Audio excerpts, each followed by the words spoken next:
Bagi Bapak Ibu yang ada di rumah, Tuhan Yesus tolong saudara.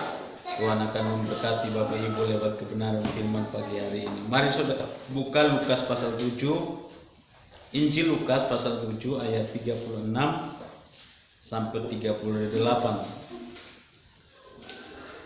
Matius, Markus, Lukas. Jadi Lukas 7 ayat 36 sampai ayat 38.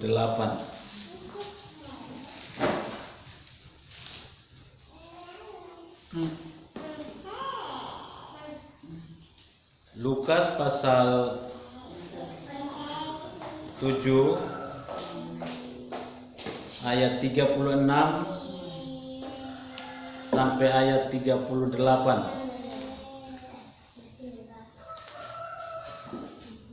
Kalau Bapak Ibu sudah menemukannya, katakan amin. Amin. Berarti belum semua sudah, puji Tuhan. Ya, Lukas pasal 7 ayat 36 sampai 38. Yesus diurapi oleh perempuan berdosa. Ayat 36. 2, 3. Seorang Farisi mengundang Yesus untuk datang makan di rumahnya. Yesus datang ke rumah orang Farisi itu, lalu duduk makan. Di kota itu ada seorang perempuan yang terkenal sebagai seorang berdosa. Ketika perempuan itu mendengar bahwa Yesus sedang makan di rumah orang Farisi itu, datanglah ia membawa sebuah buli-buli bualam berisi minyak wangi. Sambil menangis, ia pergi berdiri di belakang Yesus dekat kakinya, lalu membasahi kakinya itu dengan air matanya dan menyekanya dengan rambutnya. Kemudian ia mencium kakinya dan meminyakinya dengan minyak wangi itu. Amin, puji Tuhan. Dari firman Tuhan yang saya dan saudara baca pagi ini, kita akan berbicara tentang persembahan berharga seorang wanita berdosa, ya.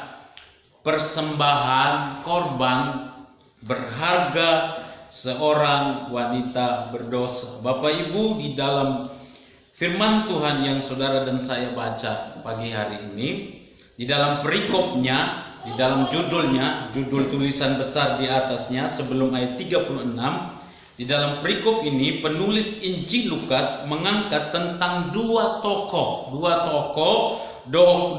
pribadi manusia yang sebenarnya memiliki latar belakang, ya, karakter yang sama, yaitu sama-sama sebagai orang berdosa. Jadi Injil Lukas mengangkat dua tokoh dalam kisah ini yang punya latar belakang karakter yang sama, yaitu sama-sama berdosa. Yang pertama adalah seorang Farisi yang mengundang Yesus untuk datang makan di rumahnya. Itu orang pertama, tokoh pertama.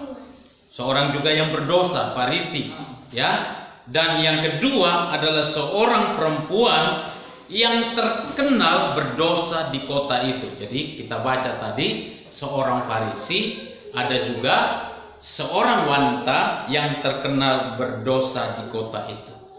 Keputusan kedua tokoh ini untuk mendapatkan Yesus, keputusan dua pribadi ini untuk menemukan Yesus, untuk mendapatkan Yesus, sebenarnya adalah keputusan yang sudah sangat benar dan tepat. Jadi apa yang mereka putuskan untuk mendapatkan Yesus, sebuah keputusan yang baik, yang benar, yang tepat.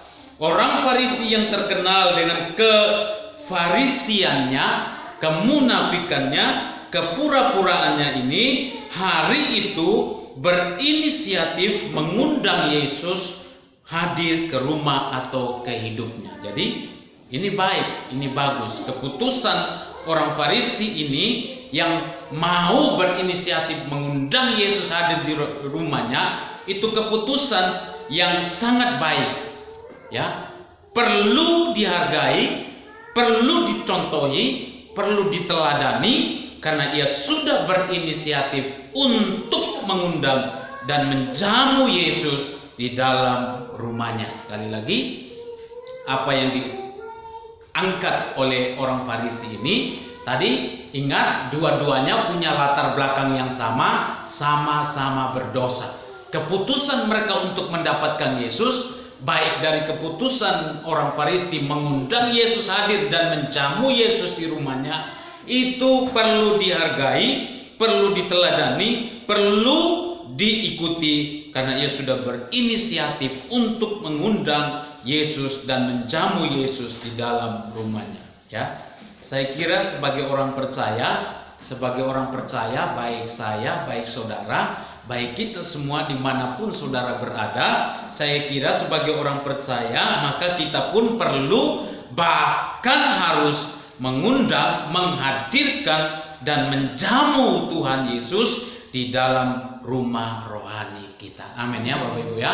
Jadi itu perlu, apa yang dilakukan oleh orang Farisi itu baik, perlu diikuti, perlu diteladani. Mengundang Yesus masuk, hadir di rumah hati kita, seperti pujian dari anak-anak kita tadi, di rumah ini rumahnya Tuhan, hadirkan Tuhan dan kita jamu Dia dengan apa yang ada pada kita dalam kehidupan ini. Jamuan hidup kita kepada Yesus kita jadikan sebagai persembahan yang terbaik yang berkenan kepadanya. Roma pasal 12 ayat 1 dan 2 ya. Yaitu ketika kita punya hidup yang baik, akhirnya kita punya hidup yang berkenan, itu menjadi sebuah persembahan kita yang hidup ketika dia ada dalam kehidupan kita. Demikian juga halnya dengan wanita yang terkenal berdosa di kota itu ya. Kalau orang Farisi itu berinisiatif mengundang ya, kalau sekarang kan ada WA, ada surat undangan, disebarkan surat undangan, atau dulu pakai telik sandi, mengutus seseorang, utusan pergi ke Yesus, aku mengundang engkau datang ke rumahku. Nah saudara, berbeda dengan wanita ini. Dia tidak mengundang Yesus, tapi ada sebuah inisiatif juga yang telah dia ambil untuk mendapatkan Yesus di dalam hidupnya. Dengan cara apa? Dengan cara mau mendengarkan dan mengarahkan telinganya kepada berita atau kabar terbaru tentang Tuhan Yesus. Bahkan yang kemudian juga mau berinisiatif untuk bertindak datang kepada Yesus. Yang pertama, mengundang Yesus datang, tapi yang kedua, wanita yang sama berdosa ini mengambil inisiatif mendengar, mencari tahu, membawa pendengarannya kepada berita tentang Yesus, berita yang terbaru. Dan dia ketika mendengar Yesus ada di situ, dia yang berinisiatif untuk datang kepada Yesus. Jadi dua-dua punya keputusan yang baik untuk mendapatkan Yesus, untuk datang, mengundang dan datang kepada Yesus. Nah, dua hal ini merupakan dua cara yang berbeda untuk masuk menjadi orang percaya yang mendapatkan pengampunan, mendapatkan pemulihan dan keselamatan di dalam Tuhan Yesus Kristus. Jadi, baik orang Farisi mengundang Yesus masuk di hati, ataupun wanita yang datang kepada Yesus, itu dua cara yang berbeda untuk menjadi orang percaya, mengalami pemulihan, pengampunan dan kesembuhan di dalam Tuhan Yesus Kristus. Jadi ada keputusan ya, yang ada tiga sebenarnya cara, yaitu dari Yesus sendiri. Yesus yang datang memanggil kita sebagai orang berdosa. Nah, dua hal ini merupakan dua cara yang berbeda untuk masuk menjadi orang percaya yang mendapatkan pengampunan, pemulihan dan keselamatan di dalam Yesus Kristus. Ya, semua orang berdosa. Tadi saya katakan baik orang Farisi, wanita punya latar belakang yang sama-sama berdosa. Ambil keputusan cara yang berbeda, tapi itu Tuhan terima. Satu mengundang Yesus, satu inisiatif datang sendiri kepada Yesus. Tapi keputusan ini dihargai oleh Tuhan, dan itu cara untuk mendapatkan pengampunan, pemulihan, keselamatan, dan kesembuhan jasmani maupun rohani di dalam Tuhan. Mengundang Yesus datang di rumah hidupnya, dan kedua, wanita ini berinisiatif untuk datang kepada Yesus. Kenapa? Kenapa ini dua keputusan yang baik? Karena sekalipun dua cara ini berbeda, namun firman Tuhan membuktikan bahwa kedua cara ini sama-sama mendapatkan respon dan sambutan yang baik dari Tuhan Yesus. Ayat 36. Ayat 36. Seorang Farisi mengundang Yesus untuk datang makan di rumahnya. Ini respon Yesus. Perhatikan respon dan sambutan Yesus dengan undangan ini.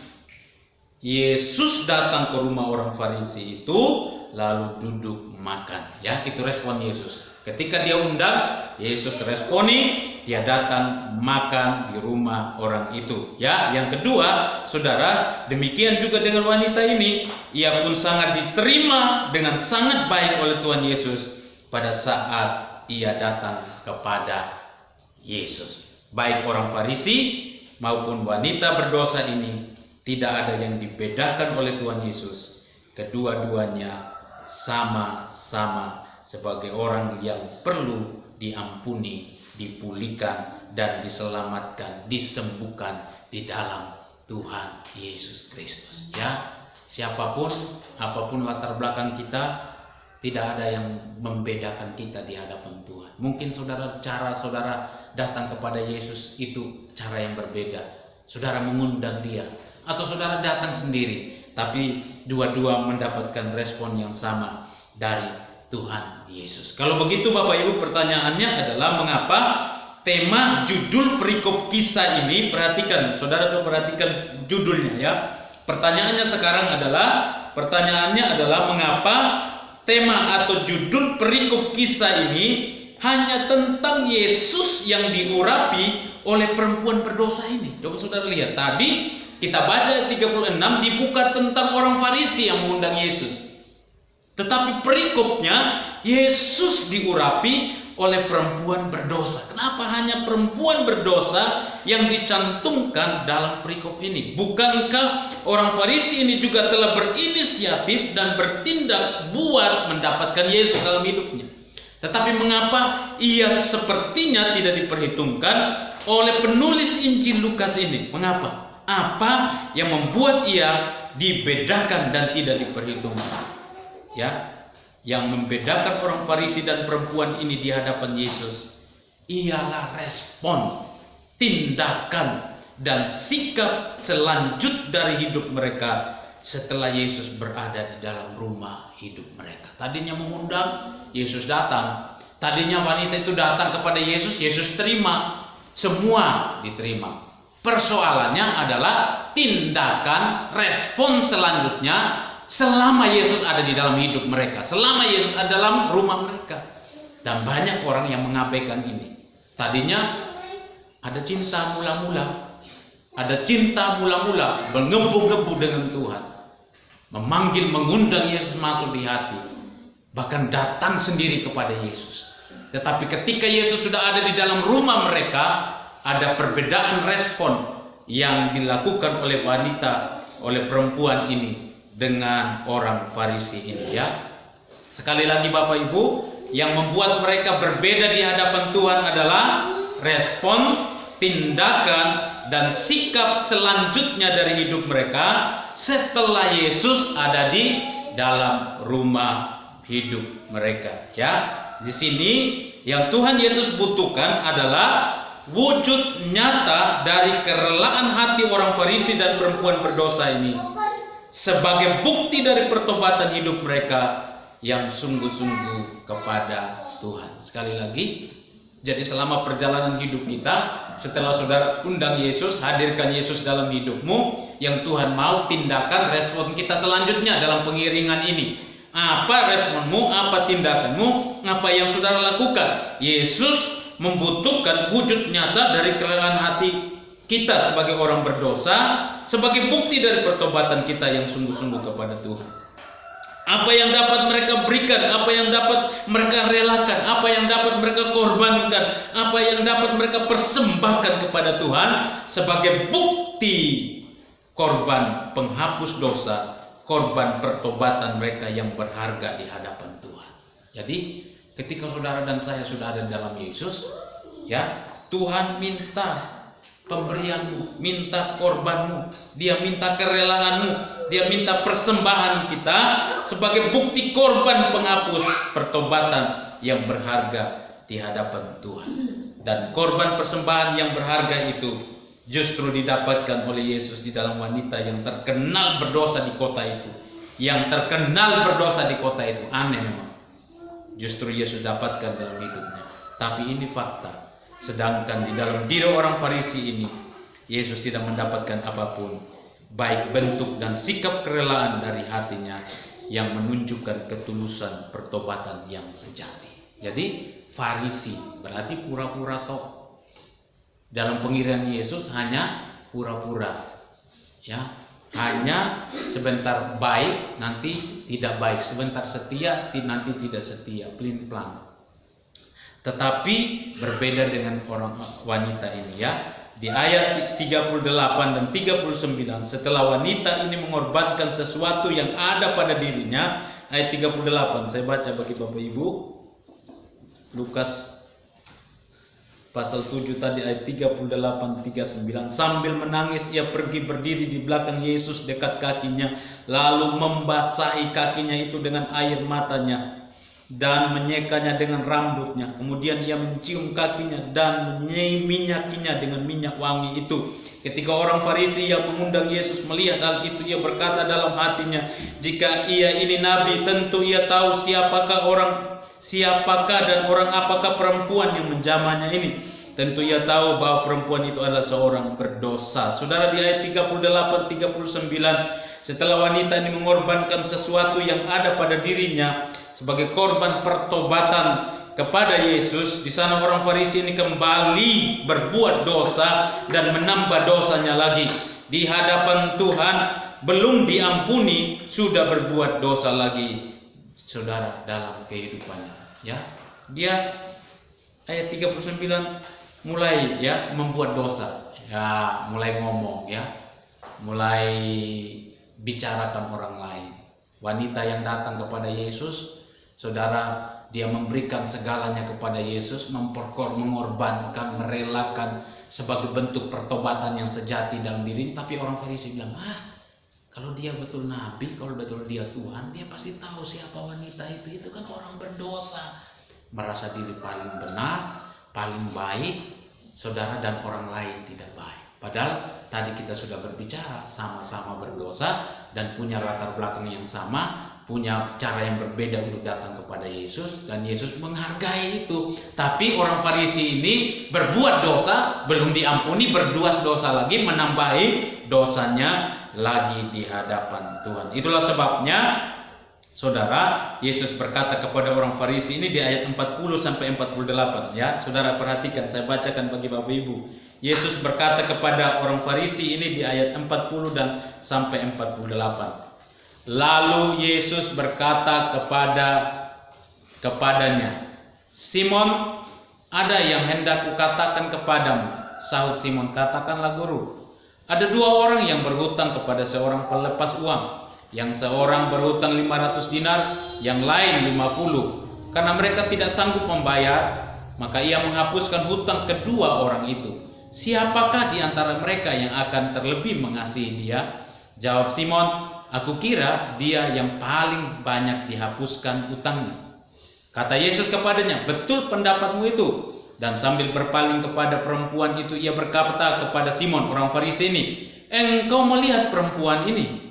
Aku masuk ke rumahmu, namun engkau tidak memberikan aku air untuk membasuh kakiku. Tetapi dia membasahi kakiku dengan air mata dan menyekannya dengan rambutnya. Engkau tidak mencium aku, tetapi sejak aku masuk ia tiada henti-hentinya mencium kakiku. Engkau tidak meminyaki kepalaku dengan minyak, tetapi dia meminyaki kakiku dengan minyak wangi. Sebab itu aku berkata kepadamu, dosanya yang banyak itu telah diampuni, sebab ia telah banyak berbuat kasih. Tetapi orang yang sedikit diampuni, sedikit juga ia berbuat kasih. Lalu ia berkata kepada perempuan itu, dosamu telah diampuni.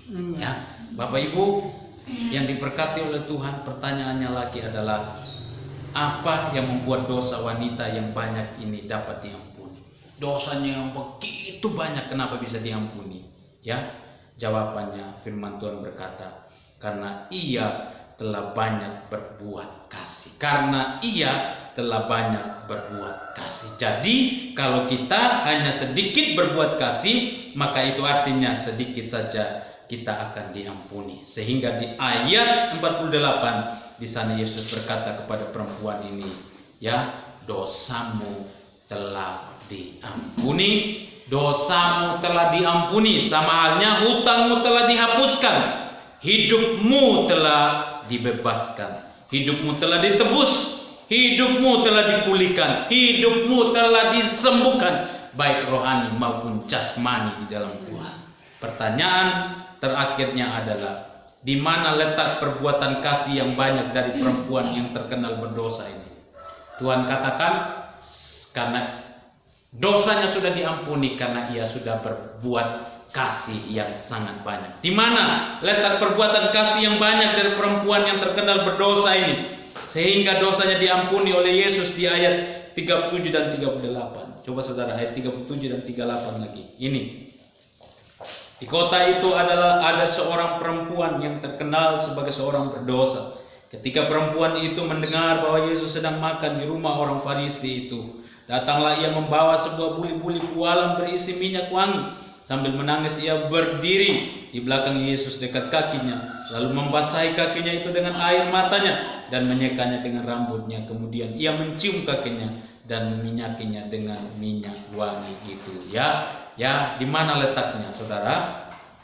Inilah persembahan korban yang berharga dari wanita yang berdosa ini, sehingga akhirnya dia diampuni oleh dosanya. Yang pertama, ya, sederhana, cepat, singkat saja. Yang pertama, persembahannya terletak di mana? Di buli-buli pualam yang berisi minyak wangi, ya. Buli-buli pualam yang berisi minyak wangi. Di sini wanita ini mencurahkan seluruh kehidupannya kepada Yesus lewat gambaran buli-buli pualam yang berisi minyak wangi yang sangat mahal dan yang sangat berharga bagi hidupnya saat itu. Jadi dia bawa pualam, buli-buli pualam berisi minyak yang sangat mahal, dan ini artinya bahwa dia mencurahkan seluruh kehidupannya hanya untuk kepada Yesus. Segala yang berharga di dalam hidupnya itu dicurahkan hanya kepada Yesus. Ini yang membuat ia akhirnya mendapatkan pengampunan. Ia memberikan segalanya kepada Yesus. Matius 26 ayat 7 katakan minyak itu minyak yang sangat mahal. Tujuannya apa? Kenapa dia melakukan ini? Tidak lain adalah supaya ia diliputi oleh aroma wangi dari Yesus Kristus dalam kehidupannya. Karena aroma wangi itu yang dicurahkan menyenangkan hati Allah, menyenangkan hati Yesus, sehingga ia datang kepada Yesus. Yang kedua, apa yang dilakukan oleh wanita ini sebagai persembahan yang berharga di hadapan Tuhan? Yang kedua apa? Ayat 38, sambil menangis ia, coba saudara baca bersama-sama, 23, ayat 38, 23, sambil menangis ia pergi berdiri di belakang Yesus dekat kakinya, lalu apa? Lalu membasahi kakinya dengan apa? Air mata. Air matanya. Yang kedua yang dipersembahkan oleh wanita ini adalah apa, saudara? Air matanya. Air mata kita adalah suatu korban persembahan yang berharga di hadapan Tuhan. Amin. Amin. Persembahan kita itu, kalau saudara menangis, itu persembahan yang berharga di hadapan Tuhan. Sebab itu mengapa Tuhan sangat menghargai air mata atau tangisan kita, ya. Jadi saudara, kalau menangis itu dihargai Tuhan. Tangisan kita didengar Tuhan. Air mata kita dilihat Tuhan. Air mata kita disimpan di dalam kirbatnya. Bahkan air mata kita itu dikenang Tuhan. Amin. Tuhan tidak pernah memandang hina air mata kita yang menetes di bawah kaki Tuhan. Karena Tuhan mengingat dan menghargai setiap air mata yang jatuh dalam hidup kita. Jadi sekali lagi, yang membuat wanita ini diampuni dan memiliki persembahan yang berharga, pualam yang berisi minyak yang sangat mahal yang menandakan seluruh hidupnya dicurahkan kepada Tuhan. Yang kedua, air mata itu diberikannya kepada Tuhan. Kenapa? Karena dia tahu itu korban persembahan yang berharga di hadapan Tuhan, yang didengar, yang dilihat, yang dihargai Tuhan, di mana air mata itu ditampung di kirbatnya dan yang dikenang Tuhan di dalam hidupnya. Tuhan tidak pernah memandang hina air mata kita yang menetes di bawah kakinya, karena Tuhan mengingat dan menghargai setiap air mata kita. Karena itu jangan ragu untuk meratap dan menangis di hadapan Tuhan. Amin. Jangan ragu, jangan khawatir, jangan eman, jangan sungkan untuk meratap, menangis di hadapan Tuhan, karena air mata kita itu berharga di hadapan Tuhan. Dan lebih daripada itu, air mata kita lah yang akan membuat kita dapat menuai dengan bersorak-sorak di hadapan Tuhan. Ya, ada ayat yang mengatakan mereka yang menabur sampai mencucurkan air mata, apa saudara? Mereka akan pulang dengan bersorak-sorak. Itu sekali lagi, saudara, hari ini pegang di dalam hidupmu, saudara tidak akan berkemenangan, saudara tidak akan pulang bersorak-sorak membawa berkas-berkas keberhasilan dalam hidupmu kalau tidak pernah saudara menangis mempersembahkan air matamu untuk Tuhan Yesus dalam hidup ini. Ya, tidak akan bisa. Dulu orang kalau ada yang meninggal di zaman Israel, misalnya saya keluargaku meninggal, sebagai tanda bahwa orang yang di sana, keluarga yang di kota lain itu turut berduka, mereka mengantarkan air mata. Air mata ditampung di suatu tempat yang namanya kirbat. Itu dibawa kepada orang yang sedang berduka dan diberikan. Ini sebagai tanda bahwa ia juga berduka. Dihargai air mata, apalagi air mata kita itu dihargai Tuhan. Kalau saudara tidak kurang menangis, tidak pernah menangis di hadapan Tuhan, bagaimana saudara bisa membawa pulang berkas-berkas di dalam kehidupan saudara. Dan yang terakhir, selain buli-buli pualam berisi minyak persembahan air mata, yang ketiga adalah apa saudara? Coba saudara lihat ayat 38 terakhir ini. Apa yang dipersembahkan? Yang ada padanya minyak tadi sudah, buli-buli yang berisi minyak kan sudah itu. Apa? Yang ada di atas kepala kita apa itu namanya? Rambutnya ya. Rambut berbicara tentang apa? Tudung, penutup. Ekstrimnya mahkota, kehormatan, kebanggaan, kekuatan bagi seorang wanita. Artinya apa? Kebanggaan dari hidup wanita ini dipersembahkan sepenuhnya hanya kepada Yesus, sebab hanya Yesus yang patut menjadi kebanggaan dan kehormatan hidupnya. Ya, 1 Korintus 11 ayat 15. Mari saudara buka 1 Korintus 11 ayat 15. Ini kita baca bersama-sama. Rambutnya dipersembahkan kepada Yesus. Saudara perhatikan ya, ada perbedaan yang sangat mencolok di situ. Bagaimana seharusnya kita seperti wanita ini yang harus ya, ini luar biasa ya saudara. 1 Korintus pasal 11 ayat 15. Kita baca bersama-sama. 1 Korintus 11 ayat 15. 2, 3. Tetapi bahwa adalah kehormatan bagi perempuan jika ia berambut panjang, sebab rambut diberikan kepada perempuan untuk menjadi penudung. Amin. Sebuah kehormatan. Rambut itu kehormatan, itu penudung, penutup ya bagi orang wanita ini. Perhatikan perbedaan yang mencolok, saudara. Rambut di atas kepala kita. Perhatikan Bapak Ibu, rambut di atas kepalamu, di atas kepalaku. Dan rambut ini dibawa kepada apa? Kaki Yesus. Dengan rambut dioleskan. Ya, kaki itu hina sebenarnya. Biasa injak kotoran, injak yang hal-hal yang tidak baik. Tapi kebanggaan wanita ini, saudara, dia bawa di kaki Yesus. Dia rendahkan dirinya.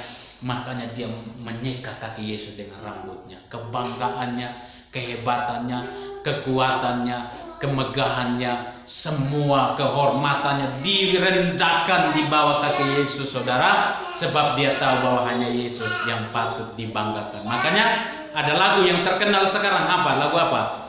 Seperti wanita mengurapimu, menangis di bawah kakimu. Ini bukan nggak main-main.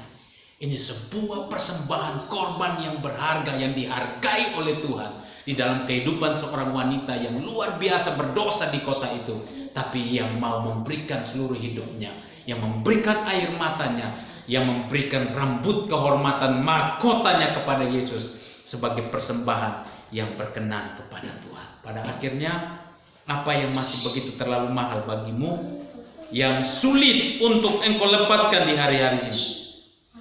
Tanpa air mata yang dicurahkan di kaki Yesus, maka sukar bagimu melihat pengampunan, pemulihan, kesembuhan, keselamatan, keberhasilan di hidupmu. Karena itu, merataplah dan curahkanlah air matamu, jangan ditahan-tahan. Lepaskan air matamu, menangislah di hadapan Tuhan. Ya, jikalau harus menangis setiap hari, menangislah di hadapan Tuhan. Karena itu tidak sia-sia, dihargai Tuhan. Jika kebanggaan dunia ini tidak engkau rela lepaskan, maka Yesus dan Yesuslah yang akan hilang dari hidup.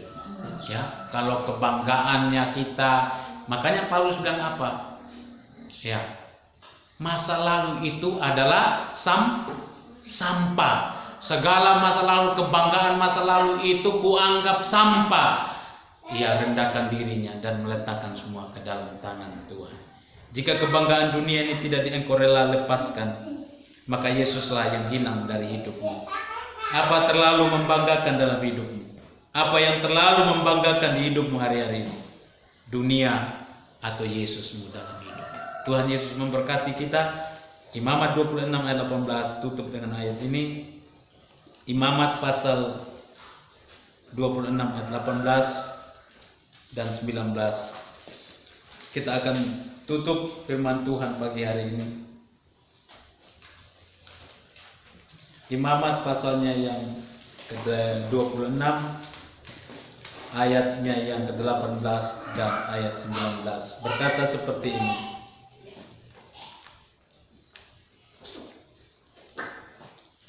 Ayat 18 dan 19.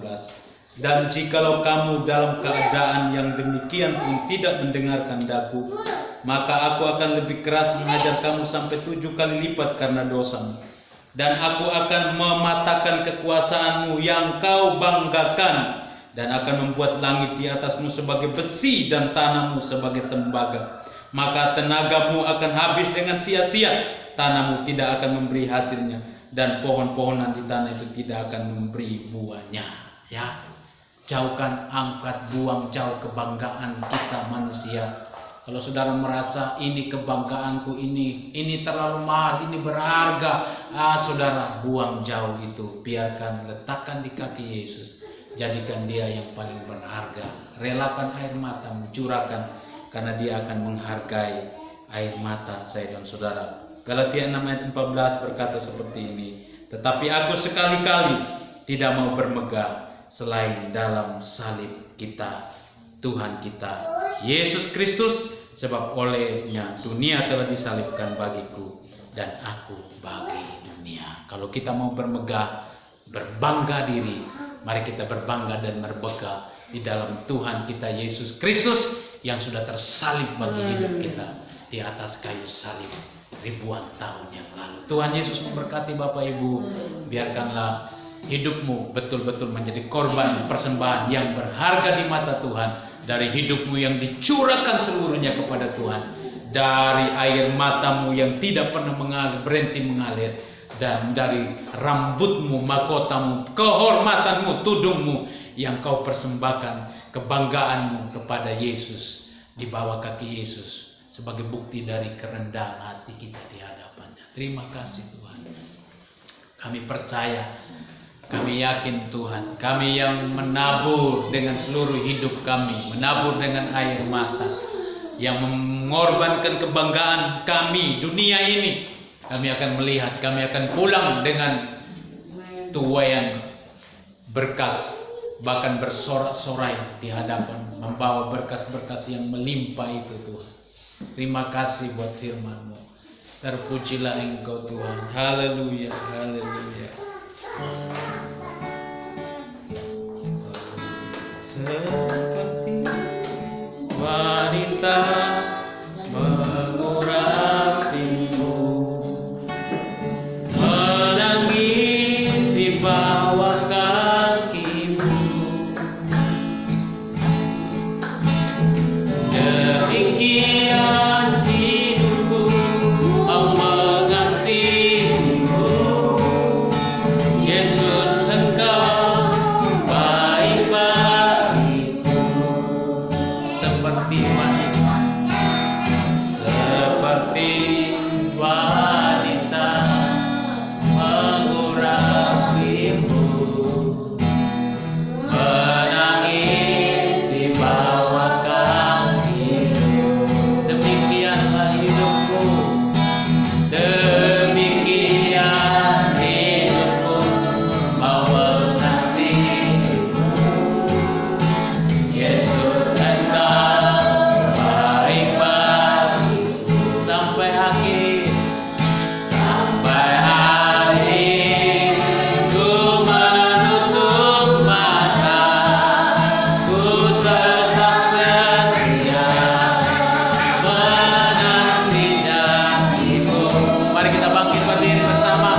Sampai ku dapatkan mahkota kehidupanku, ku tetap setia untuk melayani-Mu sampai akhir. Sampai akhir, ku menutup mata, oh ku tetap setia menanti janji-Mu.